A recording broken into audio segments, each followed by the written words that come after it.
WhatsApp guys welcome back to hats off வாழ்க்கை ஒரு வட்டம்டா. இதில் தோக்குறவன் ஜெயிப்பான், ஜெயிக்கிறவன் தோப்பான்றதுக்கு ஏற்ற மாதிரி இந்த வருஷம் வந்து எல்லாருக்குமே வந்து பெரிய ஒரு ட்விஸ்ட்டாக வந்து அமைஞ்சுது.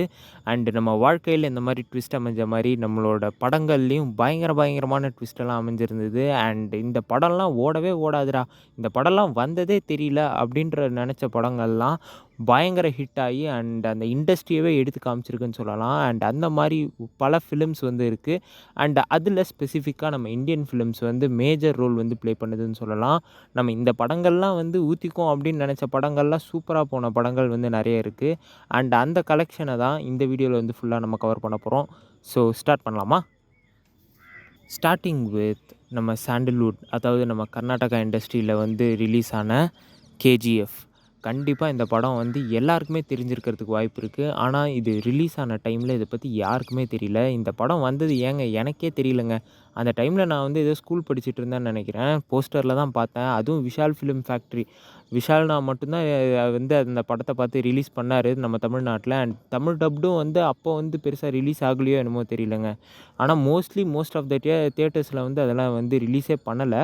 ஆனால் இந்த படம் வந்து கேஜிஎஃப் சாப்டர் 2 1000 crore கலெக்ட் பண்ணுறதுக்கு கேஜிஎஃப் சாப்டர் 1 தான் மெயின் ரீசனாக இருந்துச்சு. அண்ட் அந்த படம் வந்து கன்னடா இண்டஸ்ட்ரியவே வந்து உலக லெவலில் ஆக்கிடுச்சுன்னு சொல்லலாம். எந்த படம் வந்து இப்போ வரைக்கும் எடுத்துக்கிட்டாலும் கேஜிஎஃப் ரிலீஸ் ஆனதுலேருந்து அந்த படத்தோட ஒரு டெம்ப்ளேட்டாச்சும் இல்லாமல் வந்திருக்காது. படம் வந்து ஒரு பீக் கமர்ஷியல் டெம்ப்ளேட்னே சொல்லலாங்க. நீங்கள் அந்த படத்தை வந்து ஒரு டெம்ப்ளேட்டாக எடுத்து எந்த ஒரு ஸ்டோரி எழுதினாலும் சூப்பராக வந்து எழுதலாம். அண்ட் அந்த ஒரு எலிவேஷன் சீக்வன்ஸாக இருக்கட்டும், அந்த ஸ்க்ரீன் ப்ளேவாக இருக்கட்டும், அந்த ஆக்ஷன் சீக்வன்ஸாக இருக்கட்டும், அண்ட் அந்த கலர் கிரேடிங்காக இருக்கட்டும், எல்லாமே வந்து புதுசாக வந்து ஃப்ரெஷ்ஷாக இருந்துச்சு. அதனால தான் அந்த படம் வந்து ஹிட் ஆகிறதுக்கு ஒன் ஆஃப் த மெயின் ரீசனாக வந்துருந்துச்சு.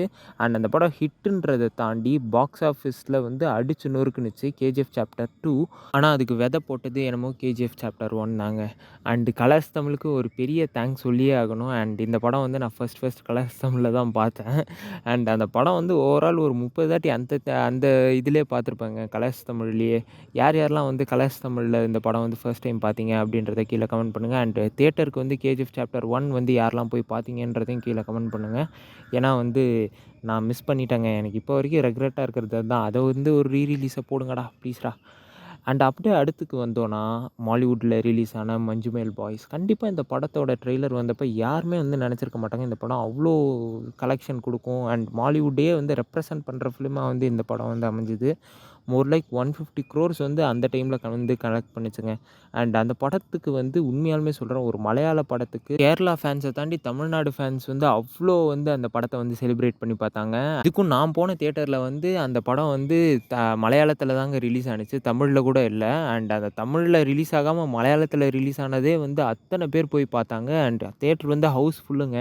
அண்ட் அதுவும் கடைசியில் அந்த குணா சீக்வன்ஸ், அந்த கிளைமேக்ஸ் சீக்வன்ஸ்லலாம் வந்து செம்ம கைத்தட்டல், செம்ம ஒரு எலிவேட்டடான ஒரு மொமெண்ட்டாக இருந்துச்சு. அண்ட் அந்த படம் வந்து கண்டிப்பாக நான் தியேட்டரில் வந்து யாராவது பார்க்கலன்னா, நீங்கள் லைஃப்பில் வந்து ஒரு பியூட்டிஃபுல்லான மொமெண்ட்டை மிஸ் பண்ணிட்டீங்கன்னு தான் நான் சொல்லுவேன். ஸோ அதனால் கண்டிப்பாக இந்த மாதிரி நல்ல படங்கள்லாம் வர்றப்போ அப்பப்பயே தியேட்டரை போய் செக் பண்ணுங்கள். ஏன்னா வந்து இதெல்லாம் வந்து திருப்பி ரீரிலீஸ் பண்ணுவாங்களா தெரியாது. அண்ட் ரீரிலீஸ் பண்ணாலும் வந்து இந்த அளவுக்கு ஒரு எஃபெக்டிவ்னஸ் வந்து இருக்குமா என்னன்றது தெரியாது.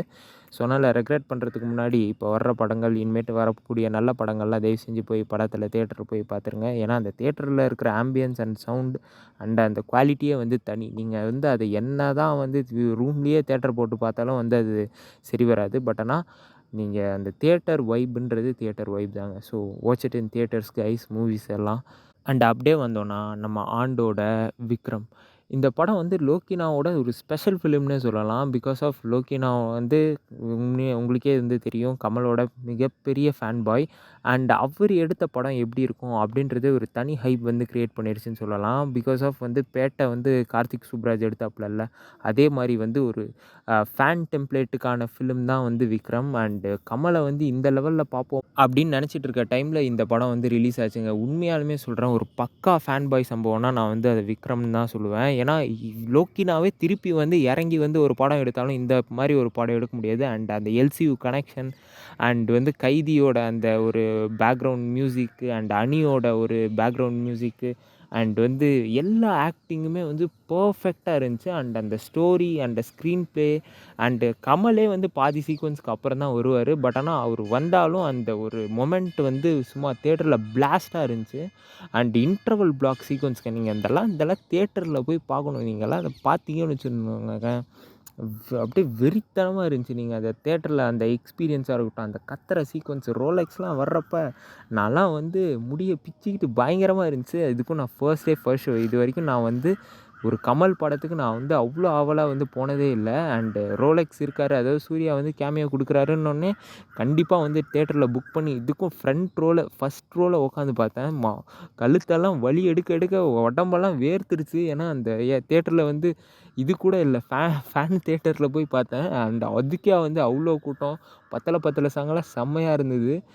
அண்டு இந்த மாதிரி வந்து ஒரு பியூட்டிஃபுல்லான மெமரிஸ் தான் வந்து நம்ம லைஃப்பில் வந்து தேவைப்படுதுன்னு நினைக்கிறேன். அதுதான் ஒரு மூவி தியேட்டரு வந்து அந்த எக்ஸ்பீரியன்ஸ் வந்து க்ரியேட் பண்ணுங்க. ஸோ அதனால் இந்த படம்லாம் தியேட்டரில் பார்க்கலன்னு வச்சுக்கோங்களேன், நீங்களாம் மனுஷனே இல்லைங்க. இந்த படம்லாம் ஓடிடியில் பார்த்தீங்கன்னா ஒரு சாதாரண படம் மாதிரி தான் ஃபீல் ஆகும். பட் ஆனால் இது வந்து ஒரு தியேட்ரிக்கல் ஃபிலிம். ஸோ அதனால் இந்த படம் வந்து ஆண்டோட ஒரு பெரிய கம்பேக்காக வந்து அமைஞ்சது. அண்டு அப்படியே வந்தோன்னா துராந்தர். இப்போ நான் ரீசெண்டாக வந்து எல்லாருமே வந்து கேள்விப்படுற ஒரு விஷயம் என்னென்னா, எப்படி இந்த படம் வந்து 1000 க்ரோர்ஸ் அடிச்சுது அப்படின்றது தான். ஏன்னா அந்த லெவலுக்கா வந்து மக்கள்லாம் போய் பார்த்தாங்க இந்த படத்தை அப்படின்றது தான் எல்லாரோட ஃபேன் கேள்வியாகவும் இருக்குது. அண்ட் என்னோட கேள்வியுமே இது வந்து பர்சனலாக இருக்குங்க. ஏன்னா ஒரு படம் வந்து எப்படி வந்து இந்த அளவுக்கு வந்து ஃபேமஸ் ஆகி அண்ட் இதுக்கும் வந்து ரன்வீர் சிங்லாம் வந்து இங்கே வந்து சவுத் இந்தியாவில் வந்து அந்தளவுக்கு ஃபேமஸான்றது எனக்கு தெரியல. மோஸ்ட்லி தமிழில் வந்து அந்தளவுக்கு யாருமே பார்க்கல போய். பட் ஆனால் இந்த படம் வந்து எப்படி 1000 க்ரோர்ஸ் அடிச்சுது பேஸ்ட் ஆன் நார்த் இந்தியாவோட கிராஸ் மட்டுமே வந்து 700 800 க்ரோர்ஸ் கிட்ட இருக்குன்னாங்க. அண்ட் இந்த படம் வந்து அந்தளவுக்கு நல்லா இருந்துச்சா எனக்கு தெரியலங்க. ஆனால் யாருக்குமே வந்து எதிர்பார்க்கவே இல்லை இந்த படம் வந்து 1000 க்ரோர்ஸ் அடிக்கும், ஆதித்யா தார் வந்து இந்த அளவுக்கு ஒரு ஃபிலிம் வந்து கொடுப்பாரு அப்படின்ட்டு. ஆக்சுவலாக அவரோட ப்ரீவியஸ் ஃபிலிமான யுரியோ வந்து கொஞ்சம் ஓகேவாக தான் இருக்கும். பட் ஆனால் அந்த படம் வந்து ஒரு சூப்பர் குட் ஃபிலிம். பட் ஆனால் இந்த படம் வந்து இந்த அளவுக்கு போகுன்றது யாருமே எதிர்பார்க்காத ஒரு விஷயந்தாங்க. அண்ட் எதிர்பார்க்காத ஒரு விஷயத்தை தான் எதிர்பார்க்க சொல்லி ஆண்டவரே சொல்லியிருக்காரு. அண்ட் அதே மாதிரி தான் வந்து இந்த படமும் வந்து அமைஞ்சுது. யாருமே வந்து எதிர்பார்க்காத ஒரு சமயத்தில் வந்து பயங்கரமான ஹிட் ஆனுச்சு. அண்ட் இந்த பார்ட் 1 பார்ட் 2 ரெண்டுமே சேர்த்து கிட்டத்தட்ட 2000 க்ரோர்ஸ் கிட்ட கலெக்ட் பண்ணியிருக்குங்க. அண்ட் அப்போனா பார்த்துக்கோங்க எவ்வளோ பெரிய ஃபிலிம் அப்படின்றத. இதுக்கும் பார்த்தாம இது வந்து 3.5 ஹார்ஸ் சாதாரண படம் இல்லை, 3.5 மணி நேரம். அவதாரை விட அது அதிகமான ரன் டைம் வந்து இருந்துச்சுங்க. அதனால் எனக்கு வந்து தியேட்டரில் வந்து அந்தளவுக்கு பெருசாக வந்து தோணலை. பட் ஆனால் இது வந்து ஒன் டைம் வாட்சபிளான மூவிங்க. திருப்பி வந்து போய் பார்க்குற அளவுக்கு இந்த படத்தில் வந்து எதுவும் இல்லை. அண்டு எனக்கு இந்த மாதிரி ஒரு விஷயங்களில் இதில் காமிச்ச விஷயங்களில் நிறைய விஷயங்கள் உடன்பாடு இல்லாத நிறைய விஷயங்கள் இருக்குது. அண்ட் அதை வந்து நம்ம இதில் வந்து தவிர்த்துருவோம். அண்ட் அப்படியே வந்து வந்தோன்னா எனக்கு வந்து 2 படங்கள் வந்து கடைசியாக வந்து சொல்லி முடிக்கணும்னு நினைக்கிறேன். லோகா அண்ட் காந்தாரா. காந்தாரா வந்து யாருமே வந்து எதிர்பார்க்காத ஒரு ஃபிலிம் தான் அது. யாருமே வந்து இந்த லெவலுக்கு ஒரு டிவோஷனல் ஃபிலிமை வந்து இந்த அளவுக்கு ஒரு கமர்ஷியலைஸ் பண்ணி கொடுக்க முடியுமா அப்படின்ற ஒரு பேரியரையே உடைச்ச ஃபிலிம்னு தான் நான் பார்க்குறேன். ஏன்னா அந்த காந்தாரா படம் வந்து நீங்கள் வந்து பார்த்தீங்கன்னு வச்சுக்கோங்களேன், ஃபுல் அண்ட் ஃபுல் ஒரு டிவோஷனல் ஃபிலிமாக தான் வந்து கன்சிடர் பண்ண முடியும் நீங்கள் வந்து அதை பார்த்தீங்கன்னா. அண்ட் அந்த மாதிரி ஒரு அந்த மேஜிக்கல் எலிமெண்ட்ஸ்லாம் வந்து ஒரு சில படங்களில் தான் ஒர்க் அவுட் ஆகும். நிறைய படங்களில் வந்து அது க்ளீஷாக வந்து தெரிய ஆரம்பிச்சிடும். பட் ஆனால் இந்த படம் வந்து அந்தளவுக்கு வந்து அந்த க்ளீஷாக தெரியாமல் சூப்பராக வந்து அந்த கமர்ஷியல் டெம்ப்ளேட்ஸ்லாம் யூஸ் பண்ணி பயங்கரமாக வந்து அதை பண்ணியிருந்தாங்க. ஸோ அதனால் எனக்கு இந்த படம் வந்து ரொம்ப பிடிச்சிருந்தது. அண்ட் அதே மாதிரி தான் லோகா. சூப்பர் ஹீரோ ஃபிலிம்ஸ் வந்து இந்தியன் இண்டஸ்ட்ரியால் எடுக்கவே முடியாதுடா அப்படின்னு நினச்சிட்டு இருந்த சமயத்தில் லோகா படம் வந்து வந்துச்சு. அண்ட் லோகா படம் அந்த ஒரு பேஸ்மெண்ட்டை போட்டது வந்து லோகா 1, 2 இப்போ அப்கமிங் வந்து இப்போ டொவினோ தாமஸை வச்சு அந்த கதை வந்து மூவ் ஆகிட்டுருக்கு. அண்ட் ஃபைனலாக வந்து மம்முக்கா அண்ட் வந்து துல்கர் எல்லாருமே வந்து இன்வால்வ் ஆகுறாங்க. அண்ட் இது வந்து ஒரு பேன் இண்டியன் அவெஞ்சர்ஸ் ஃபிலிமாகவே வந்து கன்சிடர் பண்ணுற அளவுக்கு வந்து ஒரு சூப்பரான ஒரு ரெக்கார்டை வந்து செட் பண்ணியிருக்கு.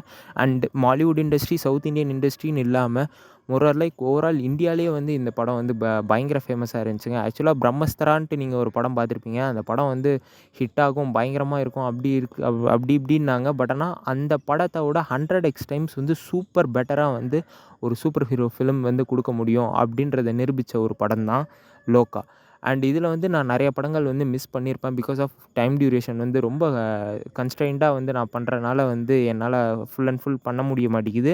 அண்ட் இது வந்து ஒரு பார்ட் 1ஆ வச்சுப்போமே. பார்ட் 2 வந்து என்னன்றதை நீங்கள் கீழே கமெண்ட்டில் மென்ஷன் பண்ணுங்கள். நான் அந்த படம்லாம் வந்து படித்து தெரிஞ்சுக்கிறேன். And yeah guys, that's it for this video. நீங்கள் இந்த மாதிரி ஆக்டிவான வீடியோ சஜஷன்ஸ்லாம் சொல்லுங்கள். நம்ம வந்து அதை நல்லா பண்ணுவோம். சூப்பர் அண்ட் பெட்டரப்பாக வந்து கண்டென்ட்ஸ் எல்லாம் ப்ரொவைட் பண்ணுறதுக்கு எனக்கு அது ரொம்ப யூஸ்ஃபுல்லாக இருக்கும். So yeah guys, that's it for this video. Thank you for வாட்சிங். See you on the other one. Until then, this is Hatsaf signing off. Take care. Cheers. Bye. Once upon a time, there lived a ghost.